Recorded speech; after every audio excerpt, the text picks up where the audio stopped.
Bonjour et bienvenue à Hop dans le Wok. Aujourd'hui, on va faire du tofu mapo. C'est probablement le meilleur plat de tofu que j'ai mangé jusqu'à date. Et c'est aussi un plat que Koutam s'est tellement commandé souvent au resto pour ses lunchs au travail. Il m'a tellement poussé à ce qu'on le fasse à la maison pour que je puisse enfin le découvrir et je regrette vraiment pas de l'avoir essayé. C'est tellement bon, c'est parfumé, c'est poivré aussi. Vous allez voir que c'est une expérience qui est très différente des autres plats et ça va peut-être vous faire aimer le tofu aussi. À la base, c'est un plat qui est vraiment super épicé. On l'a diminué, on l'a vraiment ajusté pour que ce soit un peu plus accessible pour tout le monde. Donc, tous les dosages que vous allez voir aujourd'hui, c'est comme une version moins intense du tofu mapo. Et tous les ingrédients qu'on va voir dans la recette d'aujourd'hui nous ont été gracieusement offerts par les supermarchés KimFat. On va aller voir la liste d'ingrédients tout de suite, mais juste avant, n'oubliez pas de vous abonner à notre chaîne.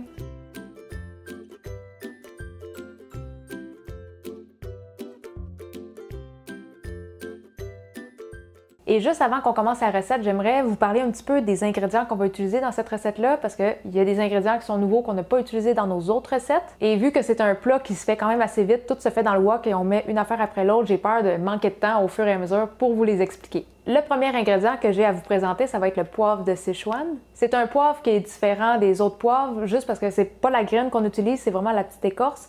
C'est très parfumé, ça sent super bon, ça goûte bon aussi, mais en plus d'être piquant, ça va un peu comme engourdir la bouche. L'effet peut être un petit peu intense si on n'est pas habitué puis si on en met trop, et c'est pour ça que dans notre recette, on a mis ça à une quantité quand même très basse, très raisonnable pour la majorité des gens. Et si vous n'arrivez pas à le trouver à l'épicerie asiatique, c'est peut-être parce que ça ne sera pas nécessairement écrit poivre Sichuan sur le sac, comme lui par exemple, ça va être écrit poivre vert. Et vous allez voir, il y en a du rouge et du vert. Nous, on prend celui qui est rouge. Et comme vous pouvez voir, même si c'est écrit vert, nos graines sont rouges. Le deuxième ingrédient, ça va être de la sauce aux fèves et au piment. C'est une sauce de fèves fermentées. Le goût, il est quand même assez punché et c'est assez piquant. Fait que c'est piquant, saveur un peu intense et c'est très salé aussi. Donc ça, on va y aller modérément dans la recette parce que ça peut rendre ça un petit peu trop intense aussi. Ça se peut que vous ayez accès à d'autres marques que celle-là, mais il faut juste que ce soit sauce aux fèves et au piment. Le troisième ingrédient que j'aimerais vous présenter, ça va être les haricots noirs préservés. Ça ressemble un petit peu à des raisins secs en plus petits. C'est très salé, c'est très concentré en saveur et ça va être dans la rangée des aliments séchés. En fait, c'est vraiment pas loin des piments séchés. Des fois, il faut chercher un petit peu parce que c'est pas évident à trouver s'il y a juste une sorte au magasin. Mais si vous voulez être sûr que c'est la bonne chose, dans les ingrédients, c'est haricots noirs, sel. Et ça, c'est aussi quelque chose qu'il ne faut pas mettre en trop grosse quantité dans la recette parce que ça peut augmenter le niveau de salé un petit peu trop. Et là, on a fait le tour de tous les ingrédients qui sont nouveaux. On peut commencer la recette. Et même si le tofu mapo, c'est un plat de tofu, il y a quand même de la viande dedans. Et on va avoir besoin de 300 g de bœuf haché. Nous, on a pris du mi-maigre. Et on va venir l'assaisonner un petit peu avec 2 cuillères à thé de sauce soya claire. On va bien mélanger. Une fois que c'est mélangé, on va mettre ça de côté et on va passer à la prochaine étape. Maintenant, on va avoir besoin de faire griller notre poivre de Sichuan et en tout, je vais faire griller 1 cuillère à thé. On va juste mettre ça dans le wok et on va allumer ça à feu doux moyen. Juste le temps de faire griller un petit peu puis que ça fasse sortir l'arôme. Et dans le fond, je fais 1 cuillère à thé, mais je vais en utiliser la moitié pour mettre dans la recette et l'autre moitié que je vais garder pour mettre en garniture à la fin. Si vous mettez 1 cuillère à thé au complet dans la recette, ça se peut que ça soit un petit peu fort. Et quand vous commencez à avoir un petit peu de fumée et que vous les entendez crépiter, on va les transférer dans un petit mortier ou dans un moulin à épices. Et là, on va venir réduire ça en poudre. Fait que s'il reste encore des petits morceaux, c'est correct, mais si c'est grossièrement réduit en poudre comme ça, c'est parfait.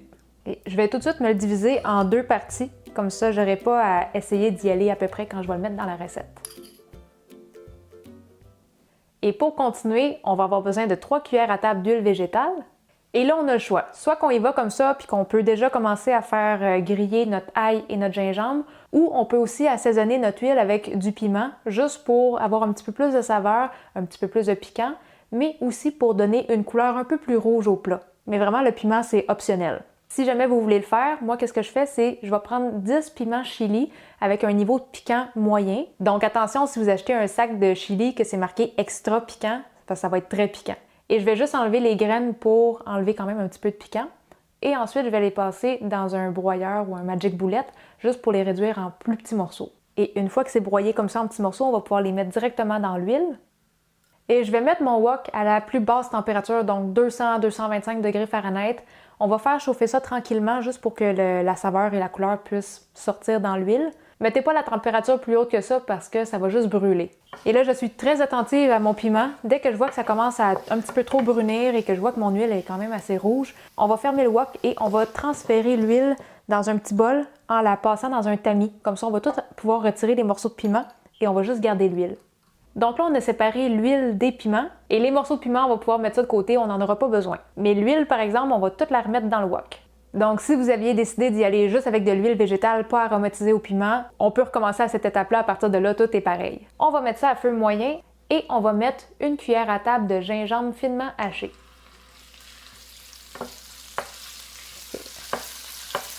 Après un 15 à 30 secondes, on va pouvoir rajouter l'ail. Ça, j'ai 2 cuillères à table et demie, qui équivaut à 7 gousses d'ail à peu près. Donc, on va faire griller l'ail et le gingembre un petit peu. Et là, dès qu'on va voir que l'ail commence à brunir légèrement sur les plus petits morceaux, on va pouvoir rajouter la viande hachée. Et quand on va rajouter la viande, on va juste bien venir l'égrener et on va essayer de presque toute la cuire avant d'ajouter les autres ingrédients. Et là, ma viande est presque complètement cuite, je l'ai bien égrenée. On va pouvoir ajouter les prochains ingrédients. Donc là, on va avoir une cuillère à table et demie de la sauce aux fèves et piments, une cuillère à table de vin de cuisson Shaoxing, une cuillère à table des haricots noirs préservés, une demi-cuillère à thé de poivre noir, une cuillère à table de sucre et on va aussi remettre la moitié des poivres de Sichuan qu'on avait préparés plus tôt. On va bien mélanger le tout. Et là, j'avais baissé un petit peu mon wok autour de 225, le temps de mettre les ingrédients. Là, je vais le rallumer autour de 250-275. Je vais cuire les ingrédients comme ça 30 secondes à 1 minute, juste pour que les saveurs puissent bien toutes s'imprégner ensemble. Et s'il y avait de l'eau dans la viande parce que c'était de la viande congelée, ça va permettre aussi que l'eau s'évapore. Quand tout est bien mélangé comme ça, on va mettre 1 tasse et demie de bouillon de poulet. Vous voyez tout le beau bouillon orange? Ça, c'est parce que j'ai mis des piments au début. Et là, je vais mettre la température autour de 300 degrés Fahrenheit. Et dès que ça va se mettre à mijoter un petit peu, on va laisser ça mijoter pour environ 4 minutes. Et pendant qu'on attend le 4 minutes de mijotage, moi, qu'est-ce que je vais faire? C'est que je vais préparer mon tofu.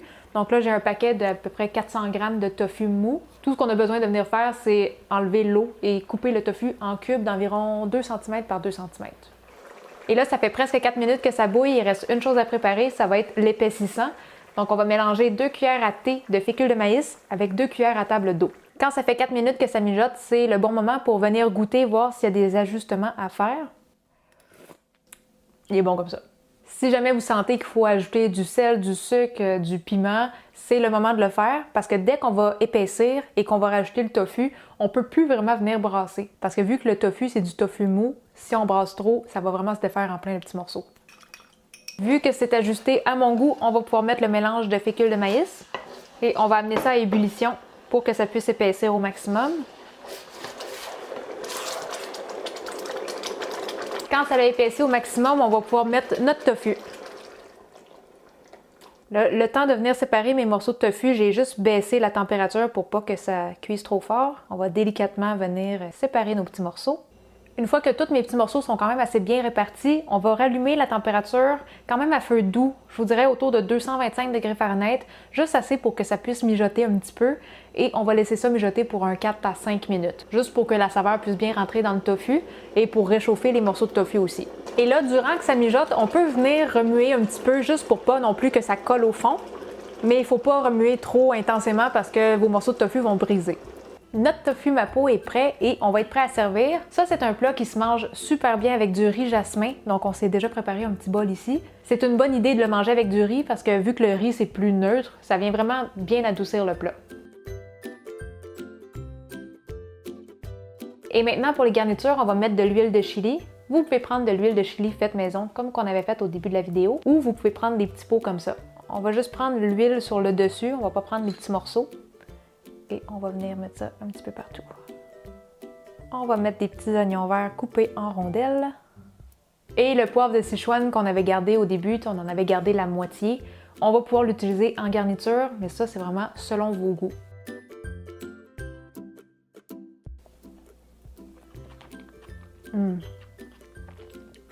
Très, très bon. J'aime tellement la texture du tofu dans ce plat-là, c'est crémeux, c'est tendre, trop bon. Et ça se réchauffe très bien aussi, donc c'est un plat parfait pour amener en lunch au travail.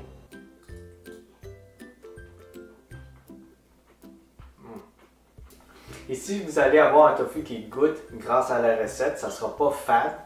Vous allez découvrir la beauté du poivre Sichuan aussi. Très parfumé, très aromatisé. Excellent.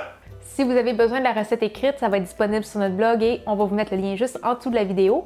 Si vous aimez le contenu qu'on vous crée et que vous voulez contribuer à la chaîne YouTube, c'est possible avec la page Patreon et en devenant contributeur, ça va aussi vous donner accès à quelques bonus. Si vous avez des questions par rapport à ce plat-là ou n'importe quelle autre de nos recettes, la meilleure place pour venir nous les poser, ça serait sur notre groupe Facebook Cuisine asiatique fait maison. N'oubliez pas de vous abonner à notre chaîne YouTube et sur ce, on se dit à la prochaine. Bye bye!